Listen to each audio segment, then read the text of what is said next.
Sakoma, kad noras smalsiai tyrinėti aplinkinį pasaulį įgimtas kiekvienai augančiai būtybei. Šia pačios prigimties dovana sumaniai naudojasi Lietuvos mokyklų mokytojai. Išradingiausiai jau keletą metų netikėtomis mokymo formomis žadina vaikų smalsumą ir susilaukia aktyvaus atsako. Atradimo džiaugsmas – tas variklis, kuris išjudina, pažadina kūrybiškumą ir mokiniai noriau, aktyviau mokosi.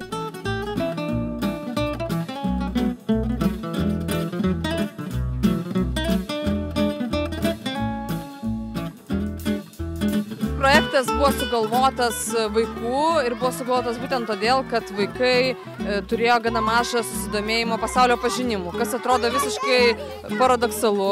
Koksgi pasaulio pažinimas užsidarius klasėje, mokykloje, kai aplinkui Vilnių tiek daug gražios gamtos. Vaikai yra pradinukai, antrokai, trečiokai ir vaikų amžiui yra būdinga patiems viską pačiupinėti, pauostyti, patyrinėti ir tuomet jie geriau įsimena ir įsidėmi medžiagą.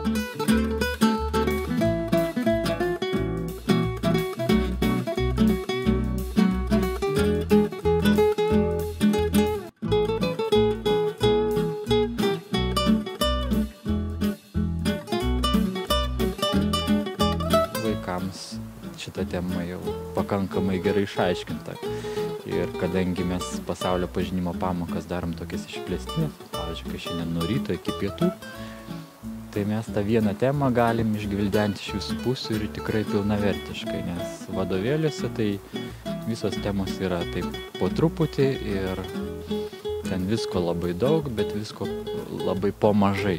Ir dėl to vaikai neįsimena gerai.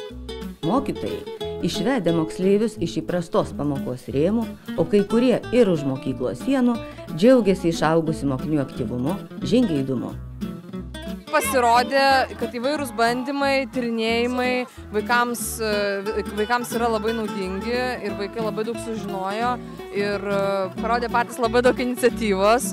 Projektas apima labai daug veiklų, tai apėmė ir vandens tyrimus, ir apėmė vaisių tyrimus, įvairius apie gamtą, ten paukščių, šitų gyvūnų garsus ir panašiai. Dabar šiandien mes išvažiavome mišką, ieškoti įvairių ženklų, artimiau susipažinti su gamta, nes pasaulio pažinimas ir turėtų vykti kažkaip tai išeinant iš mokyklos ribų.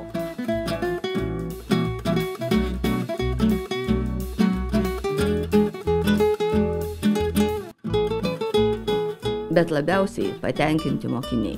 Kas nenorėtų pamokos, kuri labiausiai primena žaidimą? Kūrėm laužą be degtukų, tada darėm, ten maišėm visokius mišinius. Darom dramblio dantų pastą, kuri iššauna paskui į orą. Tampa viskas įdomiau mokytis, linksmumų daugiau ir viskas, procesas toks vyksta. Geras, ruošiamės konferencijom ir ten mokomus tos pėdsakus, kaip tyrinėti, kokie jie yra, kokių jie gyvūnų yra, tokius visokius dalykus. Vyresni moksleiviai ypač vertina atsiradusią aktyvesnio tarpusavio bendravimo galimybę. Pamokos vyksta šiek tiek kitaip, padeda vaikams susiburti ir susibendrauti visiems. Vaikai, kurie mąsto nuo popieriaus į erdvę, yra vaikai, kurie mąsto iš erdvės ant popieriaus, ar ne? Ir abiejų tipų vaikai yra įdomus, jos tiesiog įdomu pamatyti, kaip jie tai daro. Tai mes darom puikiai. Aš manau, kad puikiai sekasi.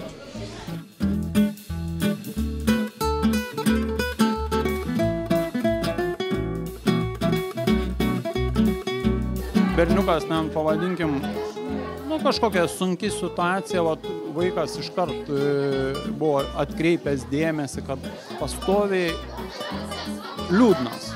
niekada nesišypso. Ir po, reiškia, 2 ar 3 mėnesių to bendravimo, bendradarbiavimo, nuotraukose jau paskutinių išleistuvių vaiko veide plati šypsena. Lietuvos mokyklose 3 metus vykstantis kūrybinių partnerysčių projektas sukėlė kūrybiškų atradimų bangą daugiau nei 100 šalies mokyklų.